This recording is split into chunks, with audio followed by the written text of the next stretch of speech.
Saranya TV ముందుగా headlines చూద్దాం. Communist దిగ్గజం సీతారాం ఏచూరి కన్నుమూత. కొంతకాలంగా శ్వాసకోశ ఇన్ఫెక్షన్లతో బాధపడుతున్న సీతారాం ఏచూరి ఎయిమ్స్ లో చికిత్స పొందుతూ మధ్యాహ్నం తుది శ్వాస విడిచిన వైనం. వామపక్ష శ్రేణుల్లో విషాదం. కేంద్ర మంత్రి రామ్మోహన్ నాయుడుకి కీలక పదవి. ఆసియా పసిఫిక్ సభ్య దేశాల చైర్మన్ గా రామ్మోహన్ నాయుడు ఎన్నిక. ఢిల్లీలో జరుగుతున్న రెండో ఆసియా పసిఫిక్ మంత్రుల స్థాయి సదస్సు. రామ్మోహన్ నాయుడు పేరును సింగపూర్ ప్రతిపాదించగా బలపరిచిన భూటాన్. సిజేఐ చంద్రచూడ్ నివాసంలో గణపతి పూజకు హాజరైన ప్రధాని మోదీ. దేశవ్యాప్తంగా కొనసాగుతున్న గణేశ్ ఉత్సవాల సందడి. ఈ క్రమంలో సిజేఐ ఇంట గణపతి పూజలో పాల్గొన్న ప్రధాని మోదీ. తమ నివాసానికి విచ్చేసిన ప్రధాని మోదీకి సాదర స్వాగతం పలికిన సిజేఐ దంపతులు. పాడి కౌశిక్ రెడ్డి ఇంటి వద్ద ఉద్రిక్తత. అరకపూడి గాంధీ అరెస్ట్. పాడి కౌశిక్ రెడ్డి నివాసానికి వచ్చిన అరకపూడి గాంధీ కౌశిక్ రెడ్డి ఇంట బయట అనుచరులతో కలిసి బైఠాయింపు. కౌశిక్ రెడ్డి ఇంటి గేటును ఎక్కేందుకు ప్రయత్నించిన గాంధీ అనుచరులు.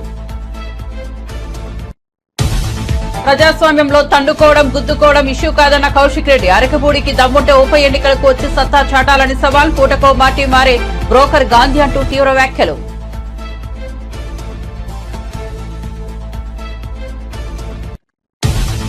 రాహుల్ గాంధీ మాట్లాడే మాటలను సంఘ విద్రోహ శక్తులు సమర్థిస్తుంటాయన్న బీజేపీ నేత. ఉగ్రవాద సంస్థలకు రాహుల్ గాంధీకి ఏమైనా సంబంధాలు ఉన్నాయా అని నిలదీత. హైడ్రా పేరుతో నాటకాలు ఆడుతున్నారని బండి సంజయ్ ఆగ్రహం.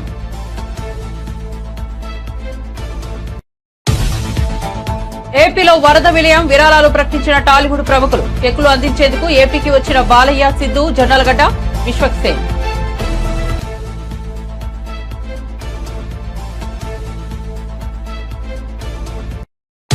ఇక వార్త వివరాల్లోకి వెళ్తే వామపక్ష దిగ్గజం సిపిఎం జాతీయ ప్రధాన కార్యదర్శి సీతారాం ఏచూరి కన్నుమూశారు. కొంతకాలంగా శ్వాసకోశ సంబంధిత సమస్యలతో బాధపడుతున్న ఆయన ఢిల్లీలోని ఎయిమ్స్ లో చికిత్స పొందుతూ మధ్యాహ్నం తుదిశ్వాస విడిచారు. శ్వాసకోశ ఇన్ఫెక్షన్ కారణంగా సీతారాం ఏచూరి ఆగస్టు 19న ఎయిమ్స్ లో చేరారు. గత కొన్ని రోజుల నుంచి ఆయన ఆరోగ్య పరిస్థితి క్షీణిస్తూ వస్తోంది. ఎయిమ్స్ వైద్యులు ఆయనకు వెంటిలేటర్ అమర్చి చికిత్స అందిస్తున్నారు. సీతారాం ఏచూరి 1952 ఆగస్టు 12న చెన్నైలో జన్మించారు. ఆయన తల్లిదండ్రులు కల్పకం సర్వేశ్వర సోమయాజులు ఏపీలోని కాకినాడకు చెందినవారు. చెన్నైలో పుట్టిన సీతారాం ఏచూరి హైదరాబాద్ లో విద్యాభ్యాసం చేశారు. ఢిల్లీలోని సెయింట్ స్టీఫెన్ కాలేజీలో బీఏ ఎకనామిక్స్ చదివారు. ఎమ్మెల్యే కౌశిక్ రెడ్డి ఇంటిపై కాంగ్రెస్ శ్రేణులు దాడి చేయడం పట్ల టీపీసీసీ చీఫ్ మహేష్ కుమార్ గౌడ్ స్పందించారు. ఈ సందర్భంగా ఆయన ఢిల్లీలో మాట్లాడుతూ రాజకీయాల్లో విమర్శలు సద్విమర్శలు సర్వసాధారణమని అన్నారు. ముఖ్యంగా విమర్శలు చేసే సమయంలో భాష చాలా ముఖ్యమని పేర్కొన్న దాడులు ప్రతిపాదనలను ఏ ఒక్కరూ సమర్థించరని అన్నారు. అయినా కౌశిక్ రెడ్డిపై దాడితో కాంగ్రెస్ పార్టీకి ఎలాంటి సంబంధం లేదని తెలిపారు. అరకపూడి గాంధీ టెక్నికల్ గా బీఆర్ఎస్ సభ్యుడేనని నిబంధనల మేరకే ఆయన వీఎస్సీ చైర్మన్ అయ్యారని మహేష్ కుమార్ గౌడ్ స్పష్టం చేశారు. ఎలక్షన్లో చెప్పినారు మీ వాళ్ళ స్థానం ఏందని, 0 స్థానం ఇచ్చి మీ స్థానం ఇదని చెప్పినారు. ఇంకా తెలంగాణ రాష్ట్రంలో బీఆర్ఎస్ పార్టీ గతంలో టీఆర్ఎస్ పార్టీ మనుగడ సాగిస్తుందని నేను అనుకోవట్లేదు. డెఫినెట్గా నాయకుడు నమ్ముకున్న నాయకుడు సరైన మార్గం నడినప్పుడు ఆ వ్యక్తులు వేరే నాయకత్వం వైపు చూస్తారు. అందుకే మా వైపు వస్తూ ఉన్నారు. తెలంగాణ హైకోర్టు ఆదేశాలు కానీ ఆ తర్వాత స్పీకర్ తీసుకునేటువంటి చర్యల ఆధారంగా తెలంగాణలో ఉప ఎన్నికలు వస్తే మీ పార్టీ ఎదుర్కోవడానికి సిద్ధంగా ఉందా? ఉప ఎన్నికలు వస్తాయని నేను అనుకోవట్లేదు. నిజంగా కూడా వస్తే ఏ ఎన్నిక జరిగినా ఆ సీటు మా ఖాతాలోనే పడుతుంది. Thank you. మీ పార్టీలో చేరిన బీఆర్ఎస్ ఎమ్మెల్యేకు మీరు బీఎస్సీ ప్రెసిడెంట్ పోస్ట్ ఇచ్చారు, ఇది కరెక్టేనా? టెక్నికల్గా వారు ఉన్న పార్టీ ఏది? బీఆర్ఎస్ పార్టీలో ఉన్నాడు. బీఆర్ఎస్ పార్టీకి చెందినటువంటి వ్యక్తికే పిఎస్సీ ఇచ్చినారు, ప్రతిపక్షానికి ఇవ్వాలి కాబట్టి. సో టెక్నికల్గా అవన్నీ టెక్నికల్గా పరిస్థితి ఏ రకంగా సూచిస్తుందో ఆ రకంగానే చేయడం జరిగింది. Thank you. పిసిసి అధ్యక్షుడు అయిన తర్వాత మొదటిసారిగా పెద్ద ఆయన ఆశీర్వాదం తీసుకోవాలని మా ఏఐసిసి అఖిల భారత అధ్యక్షుడు మల్లికార్జున్ ఖర్గే గారిని కలిసి వారి ఆశీర్వాదం తీసుకోవడం జరిగింది. సుదీర్ఘమైనటువంటి రాజకీయ చరిత్ర,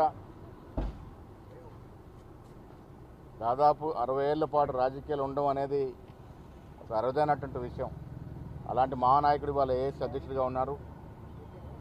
ఆయన కలిసినప్పుడు మనస్ఫూర్తిగా ఆశీర్వాదం ఇవ్వడమే కాకుండా ఇదొక చక్కటి అవకాశం, అన్ని వర్గాల వారిని కలుపుకొని కాంగ్రెస్ పార్టీని బలోపేతం చేయడానికి శ్రమ పడాల్సిందిగా వారు సూచనలు ఇవ్వడం జరిగింది.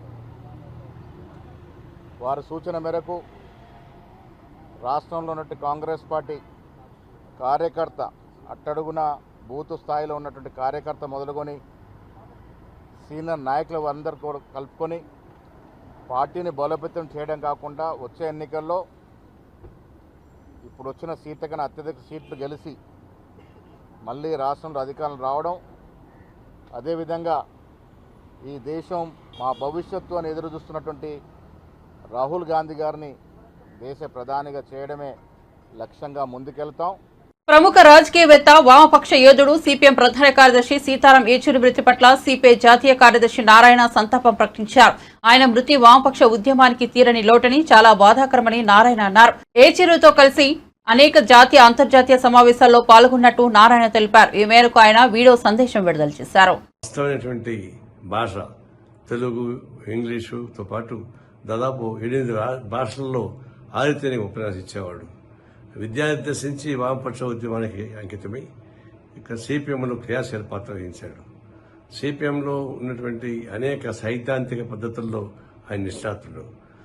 యూపీఏ ప్రభుత్వం 1లో ఆయన ఒక సిద్ధాంతాన్ని, తన ప్రణాళికని తయారు చేసినటువంటి వ్యక్తి ఆయన. అంతేమన్నా అంతర్జాతీయ స్థాయిలో, జాతీయ స్థాయిలో కూడా వామపక్ష ఉద్యమానికి ఆయన పెరగలిగినవాడు.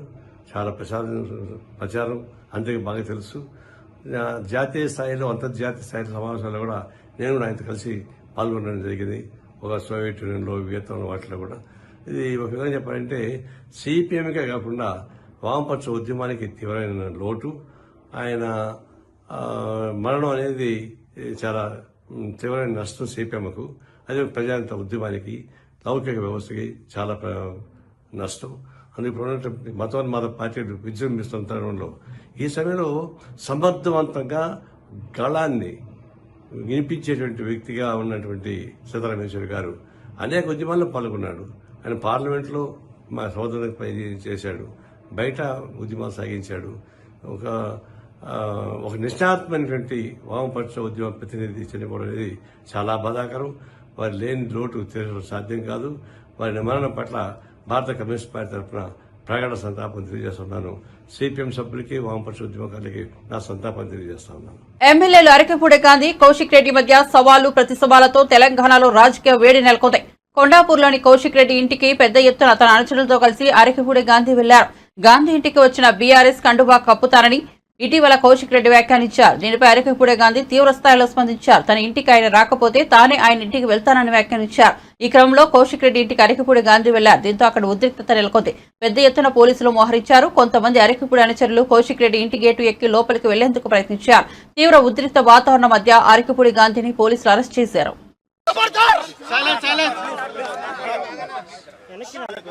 మా శ్రేయోభిలాషి కేసీఆర్ గారు వీడి దొంగని గమనించలేక, ఈ దొంగని గమనించలేక, కోవట్టని తెలుసుకోలేక పార్టీ నాశనం చేస్తున్నటువంటి సందర్భాన్ని గుర్తించలేక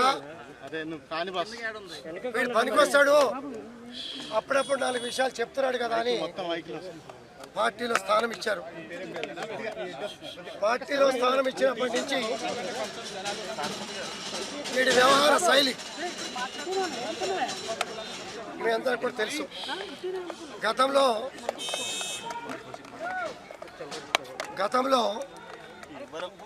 కాంగ్రెస్ పార్టీలో చాలా మందికి తెలుసో తెలియదో నాకు తెలుసు.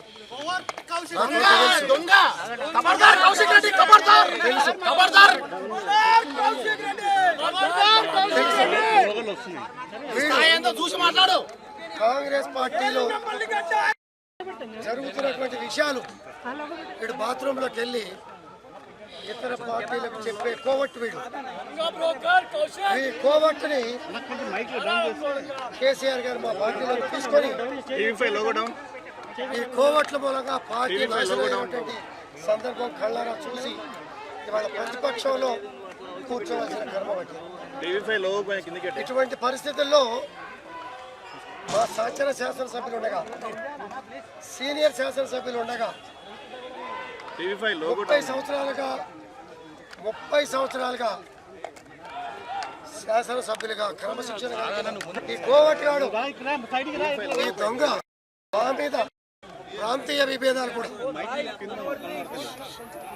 నా కొడుకు ఎమ్మెల్యే అయ్యి సంవత్సరం కాలే. నేను ఈ శేర్లింగపల్లి కాన్స్టిట్యూన్సీ ప్రజలను 3 సార్లు ఆశీర్వదించాను. వీడు నన్ను బతకడానికి వచ్చాను. నువ్వు కరీంనగర్ నుంచి హైదరాబాద్ దేనికి వచ్చారా? ఈ విల్లాస్లో దేనికి ఉంటున్నావురా? బతకడానికి వచ్చావా? శాసనసభ్యుడు కాకముందు వచ్చావా? 29 రాష్ట్రాల ప్రజానికం ఇక్కడ ఉండగా 3 సార్లు శాసనసభ్యులు అయిన వాడిని ప్రజల్ని విభేదాలు సృష్టించి విచ్చను సృష్టించి ప్రజల మధ్యలో చిచ్చు పెట్టే ఈ లంగా ఈ కోవట్ మా మీద ఆరోపణలు చేశాడు. 11 గంటలకి నీ ఇంటికి వస్తావు. అరే నీకు దమ్ముంటే 11 గంటలు నువ్వు రాకపోతే 12 గంటలకి నీ ఇంటికి వస్తావు. నా కొడుక ఎదురుపడు రా. నీ కాలనీకి వచ్చా, నీ ఇంటికి వచ్చా. నా ఇంటికాడ పోలీసులు పెట్టుకోలే వద్దని కూడా చెప్పా. నీ ఇంటికాడ 50 మంది పోలీసులు పెట్టుకొని తన ఇంటి వద్దకు వచ్చి అరకపూడి గాంధీ వచ్చి ఆందోళన చేపట్టడాన్ని బీఆర్ఎస్ ఎమ్మెల్యే పాడి కౌశిక్ రెడ్డి ఖండించారు. రాష్ట్రంలో ఒక ఎమ్మెల్యేకే రక్షణ లేదని విమర్శించారు. సామాన్య ప్రజలకు ప్రభుత్వం రక్షణ ఎలా ఇస్తుందని ప్రశ్నించారు. హత్య చేయడానికి నా ఇంటి ముందుకు వచ్చారు. శుక్రవారం ఉదయం 11 గంటలకు బీఆర్ఎస్ పార్టీ తడాఖా చూపిస్తా. గురువారం అరకపూడి గాంధీ చేసిన చర్యకు శుక్రవారం ప్రతిచర్య ఉంటుందని కౌశిక్ రెడ్డి అన్నారు. నా మీద హత్య చేసే ప్రయత్నం చేశారు, కానీ వాళ్ళతో భయపడేది లేదు. కౌశిక్ రెడ్డి సింహం సింగిల్గానే నిల్చుంటాడని చెప్పిండు. సింహం సింగిల్గానే నిల్చున్నాడు. నా ఎంటిక కూడా వాళ్ళు పీకలేకపోయిండు. ఖచ్చితంగా రేపు దీనికి ప్రతిచర్య డెఫినెట్గా ఉంటుంది. Thank you very much. చూస్తారు కదా ఇప్పుడు లైవ్గా మీడియా సాక్షిగా మీరు అందరు కూడా కెమెరాలు పెట్టిర్రు. మీ అందరు సాక్షిగానే నేను బయట పెట్టిన సిపి గారికి ఫోన్ చేసిన. ఎవరో ఒక్కరైనా పోలీసు వాళ్ళు పట్టించుకున్నారా? ఒక్కరైనా వచ్చిండ్రా? పట్టించుకుర్రా? గంట వరకు వాళ్ళు నన్ను హత్య చేసుకోర్రి, ఎమ్మెల్యేని హత్య చేసుకోండి అని ఇచ్చిపెట్టి ఇది వీళ్ళు చేసిన పని. కానీ మేము 10 సంవత్సరాలు కేసీఆర్ గారి పాలనలో మేము ఇట్లా చేయదలుచుకుంటే ఒక్క కాంగ్రెస్ ఉన్న మిగిలేటోడా? నంబర్ 1. కానీ అయినా కూడా పర్వాలేదు. కౌశిక్ రెడ్డి అలా సింగిల్గా ఉంటా అన్నాడు. ధైర్యంగా సింగిల్గానే బయట నిల్చొనే ఉన్నాను. 101% ఐఎమ్ టెలింగ్ యూ. రేపు ప్రతిచర్య ఖచ్చితంగా ఉంటుంది. రేపు గాంధీకి నేను ఏందో సినిమా చూపిస్తా. నీకే అంత తీటుంటే నాకెంత తీటు ఉంటుంది అనేది నేను రేపు చూపిస్తా. రేపు చేసుకుందాం. రేపు మేము వస్తామని చెప్పినాం. మీ ఇంటికి బరికి వస్తారు. రేపు చూస్తారు మీరు ప్రతిచర్య ఎట్లుంటుందో. రేపు అరే బతుకొచ్చి నేను నికార్సైన తెలంగాణ బిడ్డని. నేను హైదరాబాద్ గడ్డ మీద పుట్టినోని, తెలంగాణ బిడ్డని. నీలక్క కృష్ణా జిల్లాల నుంచి ఇడికి బతకనికే నేను రాలేదు. నువ్వు మా దగ్గరికి బతకనికి వచ్చినావు బిడ్డ. నిన్ను ఉరికియకపోతే అదే గాంధీ గుర్తుపెట్టుకో, నిన్ను నేను ఉరికియకపోతే నా పేరు కౌశిక్ రెడ్డి కాదు. నువ్వు వెయిట్ అండ్ వాచ్. నిన్ను ఖచ్చితంగా ఉరికిస్తా. రాసి పెట్టుకోను. Just wait and watch. ఎట్లుంటుందో సినిమా అనేది చూపిస్తా. ఇలా వాళ్ళు చేసిన దాడి ఒక్కసారి మీకు మీడియా ద్వారా యావత్ తెలంగాణ ప్రజలకు చూపిస్తా. ఒక్క నిమిషం. మా కార్యకర్తల మీద చేసిన మా దాడి మళ్ళీ చూడండి. మహిళలను చూడకుండా కూడా మహిళల మీద కూడా చేయలేసిరు. ఒక్కసారి చూడండి. ఇది పెద్ద మనిషి ఉంటాడు, మా నాన్నగారు ఉంటారు. ఒక్కసారి ఈ రూమ్ మీద దాడి చూడండి ఏ విధంగా పగలగొట్టిరో. మొత్తం రౌడీ షీటర్ అని వేసుకొని వచ్చిండు. ఖచ్చితంగా దీనికి ప్రతిచర్య ఖచ్చితంగా ఉంటుంది. అలా డౌట్ ఏం లేదు. సరే రేపు చూపిస్తాం మేమేందో. Tomorrow will show you. Thank you very much. లైవ్గా సిపి గారికి మీ సాక్షిగానే మాట్లాడినా ఏం రెస్పాండ్ కాలేదు. It was very very very bad on their part. అసలు లా అండ్ ఆర్డర్ ఉన్నదా లేదా? ఇవాళ మీరు ఈ విధంగా చేస్తే ఇంకా కౌశిక్ రెడ్డిని మీరు ఇట్లా దాడులు చేసి భయపట్టించుకుంటున్నారు అనుకుంటే ఇది మీ చేతగానితనం. ఖచ్చితంగా మేము గట్టిగా ఉంటాం. ఇంకా గట్టిగా తిరుగుతాం. ఇంకా గట్టిగా మాట్లాడతాం. గాంధీ గారి మీద ఖచ్చితంగా ప్రత్యేక చర్య ఉంటది, మీరు రాసి పెట్టుకోండి. బాలయ్యతో కలిసి విజయవాడకు విశ్వక్సేన్, సిద్ధు జొన్నలగడ్డ, కృష్ణ, సినీ నటుడు ఎమ్మెల్యే నందమూరి బాలకృష్ణతో కలిసి టాలీవుడ్ నటుడు సిద్ధు జొన్నలగడ్డ, విశ్వక్సేన్ విజయవాడ అంతర్జాతీయ విమానాశ్రయం చేరుకున్నారు. హైదరాబాద్ నుంచి విమానాశ్రయం చేరుకున్న వారికి పలువురు అభిమానులు స్వాగతం పలికారు. సీఎం చంద్రబాబును కలిసి విజయవాడ వరద బాధితుల సహాయార్థం చెక్కు వారు విజయవాడ వచ్చారు.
కాంగ్రెస్ పార్టీ అగ్రనాయకుడు రాహుల్ గాంధీ దేశాన్ని వదిలి వెళ్లిపోవాలని కేంద్ర సహాయ మంత్రి బండి సంజయ్ డిమాండ్ చేశారు. కాంగ్రెస్ ఇటాలియన్ పార్టీ అని ఆరోపించారు. బండి సంజయ్ హైదరాబాద్ లోని రామ్ గోపాల్పేటలో సభ్యత్వ నమోదు కార్యక్రమంలో పాల్గొన్నారు. ఈ సందర్భంగా ఆయన మాట్లాడుతూ రాహుల్ గాంధీ చేసిన వ్యాఖ్యల గురించి దృష్టి మళ్లించేందుకే బీఆర్ఎస్ కాంగ్రెస్ ఎమ్మెల్యేలు కొత్త నాటకానికి తెరలేపారన్నారు. రాహుల్ గాంధీ మాట్లాడే మాటలను దేశద్రోహ సంఘద్విద్రోహ శక్తులు సమర్థిస్తుంటాయని, ఇలా సమర్థించడం వెనుక ఆంతర్యం ఏమిటో చెప్పాలని నిలదీశారు. ఉగ్రవాద సంస్థలకు రాహుల్ గాంధీకి ఏమైనా సంబంధాలు ఉన్నాయా అని ప్రశ్నించారు.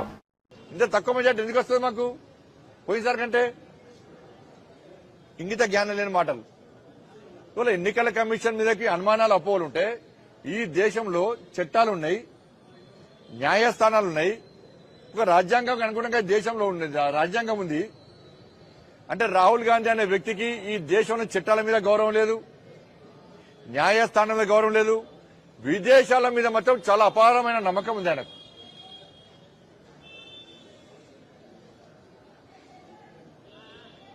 ఇవాళ సర్దార్జీలు సిక్కు సమాజం తలపాగా పెట్టుకునేటువంటి స్వేచ్ఛ లేదట, కడం పెట్టుకునే స్వేచ్ఛ లేదట. మీ నాయనమ్మనే సిక్కులను ఊచకోత కోసిన విషయాన్ని రాహుల్ గాంధీ అనే వ్యక్తి మర్చిపోయింటున్నాడు. సిక్కులను జలియన్ వాలాబాగ్ తర్వాత సిక్కులను ఊతకోత కోసింది ఎవరు? మీ నాయనమ్మనే ఇందిరాగాంధీ గారే కోసింది. ఇవాళ మీ భారతదేశ సమాజం సర్దార్జీలను, సిక్కు సమాజాన్ని ఒక సర్దార్ భగత్ సింగ్ గా, ఛత్రపతి శివాజీ మహారాజుగా, ధర్మ రక్షకుడుగా ఈ భారతదేశ సమాజం భావిస్తారు. ఇవాళ ఆ గౌరవం ఇక ఈ దేశంలో ఉంది. సిక్కుల గురించి, సర్దార్జీల యొక్క ఆత్మ గౌరవం గురించి, వాళ్ళ మనోభావం నుంచి మాట్లాడే అర్హత కాంగ్రెస్ పార్టీకి లేదు, రాహుల్ గాంధీ లేరు. మీ కుటుంబమే ఊచకొత్త వచ్చింది. ఇవాళ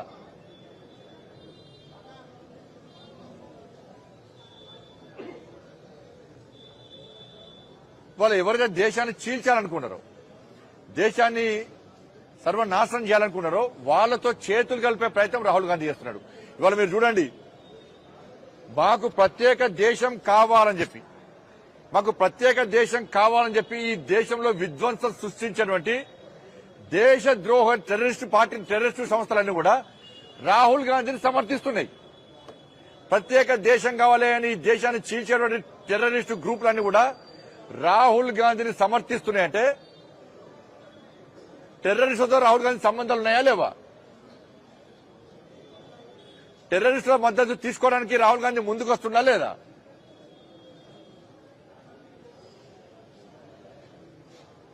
గింత ద్రోహమా?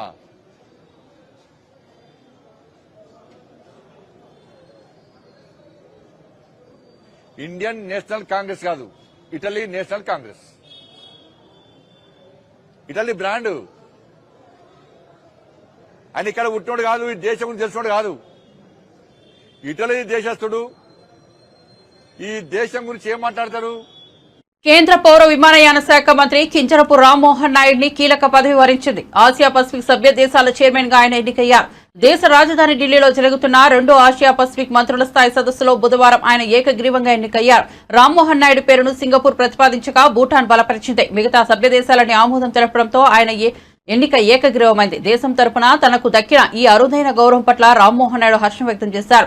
దేశం తరపున తనకు దక్కిన ఈ గౌరవాన్ని తాను బాధ్యతగా స్వీకరిస్తానని అన్నారు. విమానయాన రంగాన్ని సాధారణ ప్రజలకు మరింత అందుబాటులోకి తేవడంతో పాటు సభ్య దేశాల మధ్య రాకపోకలను మరింత సులభతరం చేసేందుకు కృషి చేస్తానని తెలిపారు. Aviation industry has taken flight driven by innovation, ambition and a commitment to reach unprecedented heights. Our aviation market has been growing at an impressive rate of approximately 10 to 12% annually, driven by government policies that support regional connectivity. India's airport infrastructure has expanded significantly in the past decade, with the number of operational airports growing from 74 in 2014 to 157 in 2024.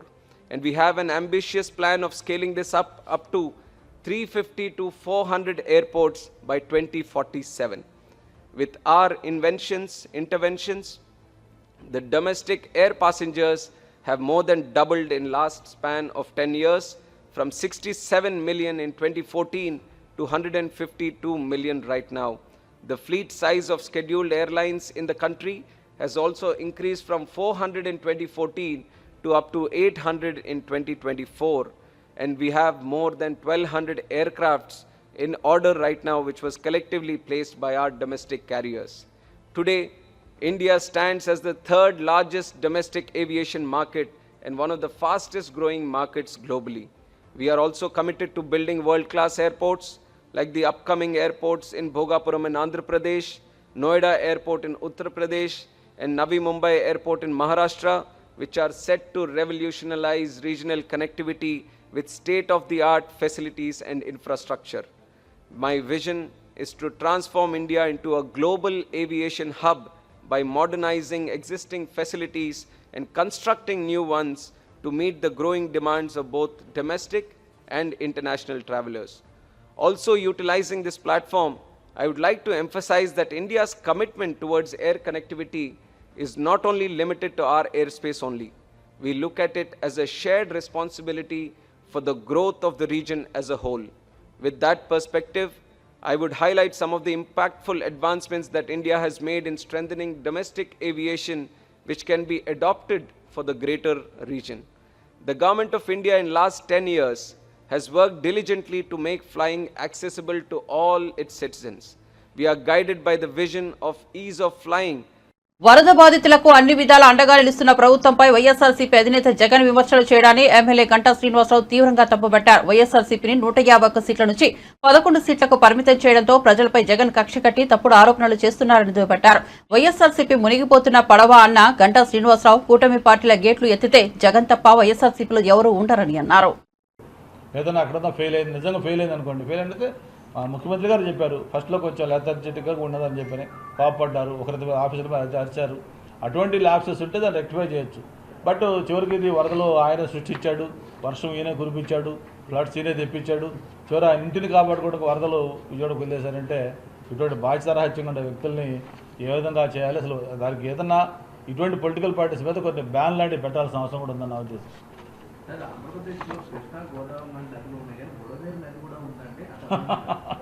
అదే కదా, ఇప్పుడు చంద్రబాబు నాయుడు గారు ఆయన political అనుభవం, ఆయన administration అనుభవం ఎన్ని పక్కన పెడితే జగన్మోహన్ రెడ్డి గారి యొక్క అవగాహన పట్ల ప్రజలకు అందరికీ ఈరోజు మీరు అన్నది డౌట్ వస్తుంది. ఒక వాగేంటి, ఏరేంటి, నదేంటి, లేకపోతే అసలు దేన్ని అంటారు, అసలు ఇట్లా తేడా కూడా తెలియకుండా ఆయన మాట్లాడుతూ ఉన్నాడు. ఆయన అవగాహన అది. ఎవరో స్క్రిప్ట్ ఇస్తారు, ఆ స్క్రిప్ట్ చదవాలి, ఆ స్క్రిప్ట్ ఇచ్చేవాడికి అవగాహన ఉంటే ఏదో ఒకటి కరెక్ట్ పాయింట్లు వస్తాయి, లేకపోతే ఇటువంటి అబాస్పాలయ్యే మాటలు మాట్లాడుతూ ఉంటారు. ఇప్పుడు జరుగుతున్న సిచ్యువేషన్ ఏంటి? ఇప్పుడు విజయవాడలో లక్షలాది మంది ప్రజలు ఆ వరద బాధితులకి ఇదయ్యి వాళ్ళు ఇబ్బంది పడతా ఉంటే ఆయన హుటాహుటిన నందిగాం సురేష్ గారు జైల్లో ఉంటే ఆ పరామర్శకు వెళ్ళాడు. ఆయన కన్సర్న్ ఏంటి అర్థమవుతా ఉంది. ఈరోజు జగన్మోహన్ రెడ్డి గారు ఇప్పటికైనా ఒక ప్రజానాయకుడు అయితే ప్రజల కష్టాల్లో ఉంటే ఆ ప్రజలకు ఒకరోజు ఏదో మొక్కుబడితత్తుగా వచ్చాడు, మాట్లాడాడు, వాళ్ళతో కాసేపు అయ్యి చెప్పాడు. దానికి తోడు ఏదైతే మీకు తెలుసో ఆ పత్రిక టీవీల్లో ఏ విధంగా వార్తలు వేస్తూ ఉన్నారు, ఏ విధంగా విషం చెంపుతున్నారు, ఇవి కూడా మనం చూస్తూ ఉన్నాం. చేస్తున్న సహాయాన్ని మర్చిపోయారు. ఈరోజు స్వచ్ఛంద సంస్థలు చేస్తూ ఉన్నారు, అధికారులు చేస్తూ ఉన్నారు, ప్రజాప్రతినిధులు చేస్తున్నారు. ఎన్డీఆర్ఎఫ్ టీమ్స్, నేను మొన్న ఆయనతో మాట్లాడా, ఎన్డీఆర్ఎఫ్ చీఫ్తో కూడా మాట్లాడా.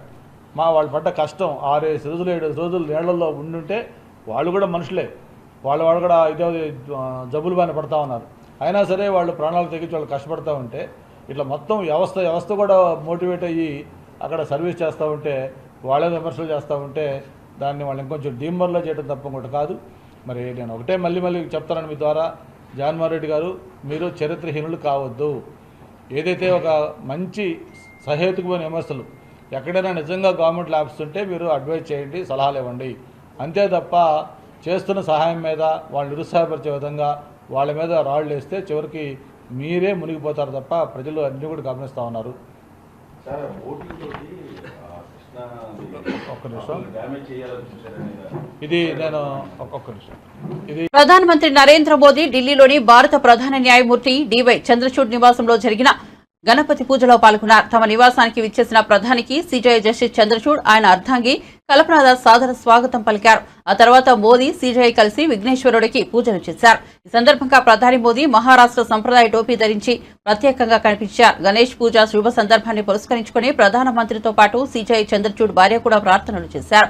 ఇక దేశవ్యాప్తంగా గణేష్ ఉత్సవాల సందడి కొనసాగుతోంది. ఈ నెల 7న వినాయక చవితితో ప్రారంభమైన 10 రోజుల గణపతి ఉత్సవాలు దేశవ్యాప్తంగా ఘనంగా జరుగుతున్నాయి. బులెటిన్ ముగించే ముందు హెడ్లైన్స్ మరోసారి చూద్దాం. కమ్యూనిస్టు దిగ్గజం సీతారాం ఏచూరి కన్నుమూత. కొంతకాలంగా శ్వాసకోశ ఇన్ఫెక్షన్లతో బాధపడుతున్న సీతారాం ఏచూరి ఎయిమ్స్ లో చికిత్స పొందుతూ మధ్యాహ్నం తుది శ్వాస విడిచిన వైనం. వామపక్ష శ్రేణుల్లో విషాదం. కేంద్ర మంత్రి రామ్మోహన్ నాయుడుకి కీలక పదవి. ఆసియా పసిఫిక్ సభ్య దేశాల చైర్మన్ గా రామ్మోహన్ నాయుడు ఎన్నిక. ఢిల్లీలో జరుగుతున్న 2వ ఆసియా పసిఫిక్ మంత్రుల స్థాయి సదస్సు. రామ్మోహన్ నాయుడు పేరును సింగపూర్ ప్రతిపాదించగా బలపరిచిన భూటాన్. సిజేఐ చంద్రచూడ్ నివాసంలో గణపతి పూజకు హాజరైన ప్రధాని మోదీ. దేశవ్యాప్తంగా కొనసాగుతున్న గణేశ్ ఉత్సవాల సందడి. ఈ క్రమంలో సిజేఐ ఇంట గణపతి పూజలో పాల్గొన్న ప్రధాని మోదీ. తమ నివాసానికి విచ్చేసిన ప్రధాని మోదీకి సాదర స్వాగతం పలికిన సిజేఐ దంపతులు.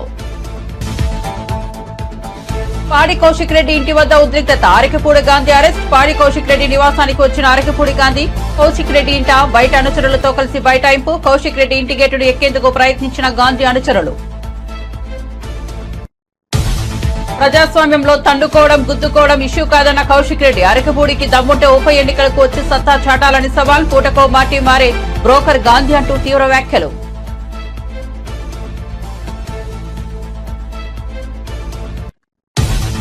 రాహుల్ గాంధీ మాట్లాడే మాటలను సంఘ విద్రోహ శక్తులు సమర్థిస్తుంటాయన్న బీజేపీ నేత. ఉగ్రవాద సంస్థలకు రాహుల్ గాంధీకి ఏమైనా సంబంధాలు ఉన్నాయా అని నిలదీత. హైడ్రా పేరుతో నాటకాలు ఆడుతున్నారని బండి సంజయ్ ఆగ్రహం.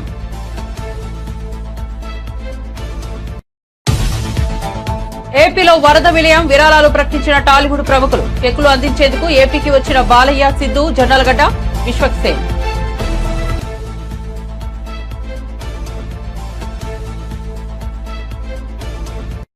మరిన్ని అప్డేట్స్ కోసం చూస్తూనే ఉండండి శరణ్య టీవీ.